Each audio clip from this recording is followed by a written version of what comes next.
সকালবেলায় ঘুম থেকে উঠেই এখন আর আগের মতো ভগবানের মুখ দর্শন করা হয় না। কেননা এই পুচকে ভগবানটা আমার মুখের সামনে এসে বসে থাকে যে আমি কখন উঠবো। দেখলে যে সকালবেলায় উঠে ওনাকে ঘুম থেকে উঠে ওকে কোলে নিতে হবে। তো কোলে নিয়ে একটুখানি থেকে তারপরে আমি চেঞ্জ করে চলে এসেছি। আর এই ভিডিওটা হচ্ছে জন্মাষ্টমীর দিনে, তো সেই দিনকে আমি একটু ওকে নিয়ে, ও আর কি আমার কোলে এসে ঘুমোয় সকালবেলায়। তো ওকে নিয়েই ও ঘুমোচ্ছিল, ওকে নিয়ে আমি একটু হরে কৃষ্ণ করছিলাম আর ওকে একটু রাখার চেষ্টা করছি যে ওকে না ধরে ও থাকতে পারে কি না। তো যেই হাতটা সরিয়েছি তিরিং করে লাফ মেরে উঠে পড়েছে। যাই হোক, এখন বেশ ভালোই কাটে পুচিকে নিয়ে আর কি, বেশ ভালোই কাটে আমাদের সকলের বাড়ির। তো ওকে আদর, ওর সাথে খুনসুটি, ওর কত অঙ্গভঙ্গি দেখতে দেখতে এই যে দেখো না, আমি যদি বলি যে একটু হামি খাবো, ও এমনভাবে মুখটাকে ঘোরাবে, সে কি বিচ্ছু কি বলবো, তোমরা তো দেখতেই পাচ্ছ। আর আজকাল আবার কামড় দিতেও ভীষণ ওস্তাদ হয়েছে। যখনই আমি ওর মুখটা একটু গালের কাছে নিয়ে একটু আদর করব, তখনই দেবে আমাকে কামড়ে, হয়ে গেল ওর কামড়ানো। তো যাই হোক, সবাইকে শুভ সকাল জানাচ্ছি। যেহেতু ভিডিওটা আমি অনেক অনেক লেট করেই দিচ্ছি, তো কিচ্ছু করার নেই আর কি। জন্মাষ্টমীর দিনের ভিডিওটা, আর সেদিনকে না ভোরবেলা থেকেই খুব বৃষ্টি হচ্ছিল, মানে বলতে পারো যে সারা দিনটাই বৃষ্টি হয়েছে। সেদিন বাইরে যাওয়ার মতো সেরকম কোনো পরিস্থিতি ছিল না বাড়ির বাইরে। তো আমি কি করেছি, আমি সকালবেলায় ঘুম থেকে উঠে ওই পুজোর যা থাকে সেগুলোই করছিলাম, স্নান টান করে আলপনা দিচ্ছিলাম। আর ওদিকে মা আমাকে যেগুলো আর কি আমি পারবো না করতে, যেমন তালের বড়া, লুচি, তালের ক্ষীর, এগুলো আর কি মা করে দিচ্ছিলো। আর আমি এদিকে পুজোর জোগাড়, তার আগে ঝাড়পোছ যা করতে হয় বুঝতেই পারছো, একটা বাড়িতে পুজো হলে তার কত রকমের প্রিপারেশন নিতে হয় সেই বাড়ির মানুষকে। তো সেরকমভাবেই দিনটাকেও শুরু করতে হয়। আর পুজো আচ্চা থাকলে না মানে দিনটা একটু অন্যরকমভাবে শুরু হয় সকাল থেকে। তো যাই হোক, আমি পুজো মানে স্নানটা করে আলপনাও দিয়ে নিয়েছি, এদিকে চন্দনটা ঘষছি, চন্দনটা বেটে নিয়ে তারপরে পুজোর সব কিছু করব। কিন্তু তার আগে আমি এই ফার্স্ট মানে জীবনে প্রথমবার নিজে তিলক কাটছি। আমার এটা এবারের ইচ্ছে ছিল, সত্যি কথা বলতে। প্রত্যেকবার তো আমি পড়ি, কেউ পড়িয়ে দেয়, কেউ বলতে মন্দিরে গেলে কিংবা যেমন নামযজ্ঞ হলে ওখানে পড়ানো হয়, তো তখন পড়িয়ে দেয়, কিন্তু নিজে কোনো দিনও তিলক কাটিনি। কিন্তু আমি এবার ভেবেছিলাম যে আমি নিজে হাতে তিলক কাটবো, কেননা আমি একজনকে দেখেছিলাম তিলক কীভাবে কাটে। তো ওনার থেকে ওখান থেকে দেখেই শিখেছি। তো প্রথমবার আমি মানে সত্যি কথা বলতে খুব মনের মধ্যে একটা আনন্দ হচ্ছিল যে হচ্ছে হচ্ছে এইভাবেই তো পড়ছিল, এরকমই তো দেখেছিলাম, এইটা ভাবছি আর পড়ছি। যাই হোক, মনে মনে তো খুব খুশি। তো আজকে আজকে মিন্স হচ্ছে কি যে তোমার সোমবার ছিল, মানে জন্মাষ্টমীর দিন সোমবার ছিল। তো সোমবার আমি তো মহাদেবের পুজো করি, আর যেহেতু জন্মাষ্টমীটাও একই দিনে পড়েছে, তো সেহেতু দুজনেকেই সন্তুষ্ট করতে হবে, মানে কাউকেও অসন্তুষ্ট করা যাবে না, দুজনেই যেহেতু আমার প্রিয়। আর সেই কারণে আর কি আজকে মন্দির যাওয়া হয়নি, বললাম যে বৃষ্টি পড়ছিল, মানে সকাল থেকে ভোর থেকে বৃষ্টি হচ্ছিল, তো সেই জন্য। আর আজকে বাড়িতে প্রচুর কাজও রয়েছে, কিন্তু দিনটা ভালো ছিল, মন্দির গেলে হতো, কিন্তু আমিও দেখলাম প্রচুর কাজ রয়েছে, থাক আজকে বাড়িতেই একটু পুজো করে নিই। তো বাড়ির শিবলিঙ্গেই পুজো করেছি আজকে বাবাকে। তো এই যে পরিষ্কার জল দিয়ে এবার স্নান করিয়ে নিচ্ছি। আর এই যে ওখানে ছিল তাম্রকুণ্ডে স্নান করিয়েছি, আর একটা পাথরের থালা রয়েছে, তো পাথরের থালাতেও রাখি মাঝে মধ্যে, আবার চেঞ্জ করে তাম্রকুণ্ডতেও রাখি মাঝে মধ্যে, যখন যেটা আর কি থাকে হাতের কাছে, যখন মানে পরিষ্কার তো করতে হবে সেই কারণে আর কি রাখি। তো এই যে বাবাকে আমি সুন্দর করে সাজিয়ে দিয়েছি, খুব সুন্দর লাগছে দেখতে। এবার বাবাকে আমি আসনে বসিয়ে দেব। আর এইদিকে দেখো, এগুলো কি লক্ষ্মীর পা? এগুলো কোথা থেকে আসলো? আলপনাটার কি অবস্থা হলো? এগুলো কই সে? কি অবস্থা! আমাদের বাড়িতে যেহেতু গোপালের শ্রী বিগ্রহ নেই, তো আমি এই পটচিত্রেই পুজো করি। আর পটচিত্রেই আজকে জন্মাষ্টমীর পুজোটা করছি বাড়িতে। তো প্রথমে দুধ গঙ্গা জল যেগুলো আর কি লাগে যা যা সামগ্রী, তো সেগুলো দিয়েই আর কি করে নিচ্ছি। আর ছোটোবেলা থেকেই না, ছোটোবেলায় আমি একবার বলেছিলাম মাকে যে মা আমাদের একটা গোপাল নিবা, মানে আমি একটা দেখেছিলাম আমার একটা জেঠির বাড়িতে আছে। তো সেই দেখে আর কি ইচ্ছে হয়েছিল যে মাকে বলেছিলাম। তো মা বলেছিল গোপাল নিবি, সেবা করতে পারবি, চারবেলা ভোগ দিতে হবে, পারবি, একটু বড় হো তারপরে নিবি। তো সত্যি কথা বলতে নেওয়া হয়নি। আর এখন কাজের পরিমাণটা এখন অনেকটাই বেড়ে গেছে, হয়তো সময় দিতে পারবো না সেরকমভাবে। আর মা এখন আবার বলছে দেখছি, তো দেখা যাক, যদি তার ইচ্ছে থাকে আমার কাছে আসার, তো তিনিই ব্যবস্থা ঠিক করে নেবে। তো ওইদিকে দেখো আমাকে মা হচ্ছে কি যে তালের বড়া, লুচি, গোকুল বড়া, তারপরে তালের ক্ষীর এগুলো সব করে দিয়েছে। আর আমি এদিকে ভোগ সাজিয়েও দিয়েছি, এদিকে সব হয়ে গেছে। তো আমি পুজোটা পুরো কমপ্লিট করে নিয়েছি, কেননা জন্মাষ্টমীর যেহেতু লেগে গিয়েছিলো, তো সেই কারণে আমি বাড়ির পুজো কমপ্লিট করে নিয়েছি। এই যে সব রকমের ভোগ সাজিয়ে প্রত্যেক বছরই চেষ্টা করি আমি, আমার এবছর দিয়ে 4 বছর হলো জন্মাষ্টমী আমি করছি। তো চেষ্টা করি তার মতো করে করার, মানে যতটুকু যা করতে পারবো ততটুকু করার চেষ্টা করি, নির্জলাভাবে উপোস থাকার চেষ্টা করি। তো এই যে পুজো হয়ে গেছে, তো পুজো হয়ে গেলে কি প্রসাদ তো আমি খাবো না, আমি তো একেবারে খাবো মানে প্রসাদ আর কি গ্রহণ করব। আর রাত্রেবেলায় মানে মন্দিরে জন্মাষ্টমীর পুজো শেষ হবে, বাড়ি আসবো তারপরে। কি করেছিস আবার? পড়ে যাবি। কি করেছিসটা কি? আলপনাটা ঘেটে দিয়েছিস কেন? বললাম পড়ে যাবে, বললাম না? উফ, বাবারি বাবারি, দোষ করেও দোষের শাস্তি পেতে হবে না? দোষ করলে দোষ করলে দোষের শাস্তি পেতে হয় না?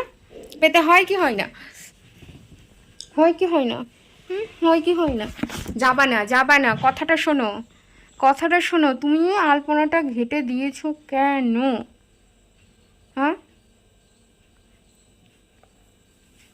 কেন ঘেটেছো বলো? তোমাকে তোমাকে ফু ফু করতে হবে না, তোমাকে বলো কেন ঘেটেছো বলো। উফ, বাবারে বাবারে বাবারে, এই বদমাইশটা অল্পনা তো আমার ঘেটে দিয়েছে। দেখছো দেখছো দেখছো, দিন দিন কি দুষ্টু হয়েছে। হ্যাঁ, দিন দিন এত দুষ্টু, এত দুষ্টু, হাত পা তো কোনো সময় রাখে না, সব সময় চিড়ে দেয়। চুপ করে ওখানে গিয়ে বসে আছে আবার।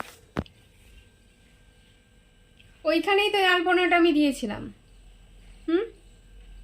ওই আলপনাটা তো ওখানেই দিয়েছিলাম, তুই ঘাটলি কেন? আলপনা দিয়েছে আর আলপনাটাকে ঘেটে দিয়েছে বদমাইশটা। সন্ধ্যাবেলাতে রেডি হয়ে নিয়েছি, এখন একটু যাব মন্দিরে, কেননা এখন মন্দিরে আরতি হবে। আর আজকে অনেক লোকজনও আসে মন্দিরে, তো মন্দিরটাকে খুব সুন্দর করে সাজিয়েওছে। তো এটা হচ্ছে আমি রাত্রেবেলায় তুলেছি, একদম যখন ওই 12টার সময় যখন পুজো হয় তখন আমি এই ভিডিওটা করেছি, কেননা তখন পুরো নিরিবিলি থাকবে, ফাঁকা থাকবে, সেই কারণে বেশ ভালো লাগবে দেখতে। তো সব কিছুর মধ্যে আজকে সারাদিন তো বৃষ্টি হয়েছে, তোমাদেরকে প্রথমেই বলেছি ব্লগ শুরুর। তো এখন মন্দিরে পুজো হবে, তো আমি এখন যাচ্ছি মন্দিরে, আমার পুচিকে সঙ্গে করে নিয়ে ঘুরতে গিয়েছি। আর এখানে মানে সন্ধ্যাবেলায় যারা কীর্তন করছিল তারাও দেখছি আছে। তো এখন এই ভিডিও ক্লিপটা কিন্তু সন্ধ্যাবেলার আরতি হচ্ছিল তখনকার, ঠাকুরমশাই এখানে আরতি করছে। আর সত্যি বলতে খারাপ লাগছে, যেই মানুষটা জন্মাষ্টমীর পুজো করলো ঠিক তার 2-3 দিন পরেই হচ্ছে তিনি মারা গেছেন, স্ট্রোক হয়েছিল। সত্যি এটা আমাদের কাছে খুব কষ্টকর একটা ব্যাপার। ছোট থেকে দেখে এসেছি উনি পুজো করেন জেঠু, আমাকে তো মা মা বলে ডাকে, মা এটা করে দিত ওটা করে দিত। তো যেদিনকে মারা গেল সেদিনকে দেখলাম, সত্যি খুব কষ্ট লাগছিল, চোখ দিয়েও জল বেরিয়ে গেছে, আর মনটাও খুব ভারাক্রান্ত হয়ে গেছিলো। তো ভগবানের কাছে এতদিন ছিল, যেখানে থাকবেন সেখানেও হয়তো ভগবানের কাছেই থাকবেন, এটাই প্রার্থনা করি।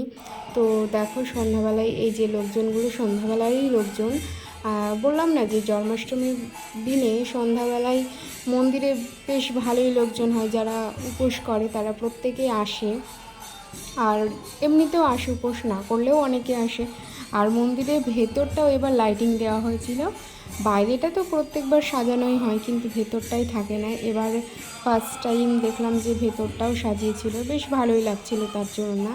কিন্তু গোবিন্দের ঘরে যেই লাইটটা দিয়েছিল ওই লাইটটা পরে আমরা সরিয়ে দিয়েছি রাত্রেবেলায় পুজোর সময়, কেননা গোবিন্দর চোখে না খুবই লাইট পড়ছিল, আমাদেরই কেমন অস্বস্তি হচ্ছিল, যেই কারণে গোবিন্দর তো অস্বস্তি আরোই হবে, সেই কারণে আমরা ওটা সরিয়ে দিয়েছিলাম। তারপরে সন্ধ্যাবেলায় আরতি দেখে একবার বাড়ি এসেছিলাম, বাড়ি থেকে আবার 9টা সাড়ে 9টা যখন বাজে তখন গিয়েছি।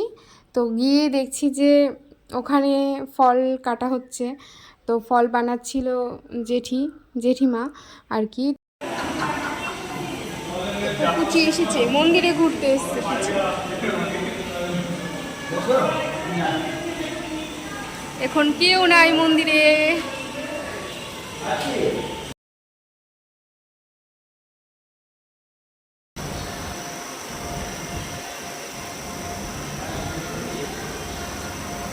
কে করবি? ও তা না, এই লাইটের জন্য আমাকে কালো কালো লাগছে, দেখো লাইটের চোখে পড়ছে, তোকে আমাকে কালো কালো লাগছে। না না, তোকে আমার চোখে কালো লাগছে, বুঝলি? এবার ঠিক আছে।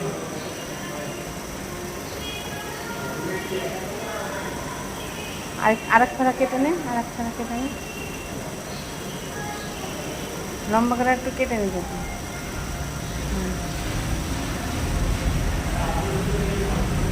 তালগুলো সাজিয়ে আমি যখন রাত্রি 9টা সাড়ে 9টার সময় যাই তখন দেখছিলাম জেঠিমা ফল বানাচ্ছিল। তো আমি বললাম যে আমি হেল্প করবো, তো বললো যে করো, আমি একটু বাড়ি যাব। তো আমি বললাম ঠিক আছে তুমি যাও, অর্ধেকটা কেটে দিয়েছিল আর আমাকে বললো তুমি অর্ধেকটা কেটে গামলাটাকে পুরো ভর্তি করে নিও। তো আমি এখানে সেটাই কাটছিলাম আর মা আমি ছিলাম, আর ওখানে কয়েকজন বসেও ছিল মন্দিরে। তো আমি ফল বানাচ্ছিলাম, আমি বানাচ্ছিলাম, তখন মা আবার ঠিক চলে এসছে বাড়ি, একটুখানি ভিডিও করে দিয়েছিল আমাকে, তারপরে বাড়ি চলে এসেছিলো। তো এই যে সেই মুহূর্ত এবার হবে জন্মাষ্টমীর রাত্রের পুজো। তো সব কিছু আয়োজন হয়ে গেছে, এবার জাস্ট পুজোতে বসবে।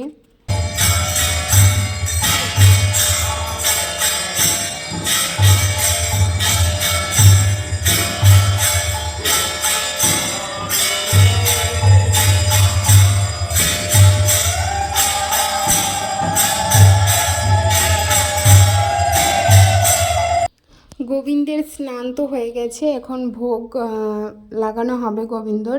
আর এই যে এখানে গোবিন্দের অষ্টোত্তর শতনাম পড়া হয়ে গেছে, ব্রত কথাও পড়া হয়ে গেছে। এখানে রাত্রেবেলায় এই কজনই লোক হয়, রাত্রে বেশি লোক হয় না, মানে ওই 12টার দিকে পুজো হয় তো সেই কারণে অত লোকজন থাকে না, সন্ধ্যাবেলায় বেশি লোকজন থাকে। এই যে ঠাকুরমশাইয়ের বউ মানে জেঠিমা, যার কথা বললাম তোমাদেরকে, সত্যি এখন পরিবারটা হয়তো ভেসেই গেল একদম। কিছুই করার নেই, ভগবানের সব ইচ্ছে, ভগবান যেটা চাইবে সেটাই হবে। যাই হোক, ভালো থাকুক সবাই, এটাই চাই ভগবানের কাছে। আর জন্মাষ্টমীর পুজো তো শেষ হয়ে গেছে, এখানে প্রসাদ বিতরণ করা হচ্ছে। মাকে বলেছিলাম যে ভিডিওটা করো, তো ফোনটা এমনভাবেই ধরেছে যে সেরকমভাবে ভালোভাবে ভিডিও হয়নি। তো এখানে দেখো লুচি, তালের বড়া, ফল প্রসাদ সব দেওয়া হচ্ছে, আর ওদিকে আমি সানজল দিচ্ছিলাম। কিছু প্রসাদ রাখাও হবে, অনেকে রাত্রে আসে না তো সকালবেলা এসে প্রসাদ নিয়ে যায়, তো সেই কারণে রাখা হবে। আর এখন একে একে সবাই প্রসাদ নেবে, তারপরে বাড়ি চলে আসবে, আর আমরাও বাড়ি চলে আসব। সেদিনকে এটাই মনে পড়ছে বারবার যে সেদিনকে সবাই একসাথে বাড়ি আসলাম। ঠাকুরমশাই জেঠু বলল, মানে পুরোহিত জেঠু বলল যে দাঁড়াও একসাথে যাব, চলে যাচ্ছ, তাই বলল আমার মাকে। তো সেই কারণে আমরা দাঁড়ালাম, আমি আমার মা, একটা কাকিমা ছিলাম, আর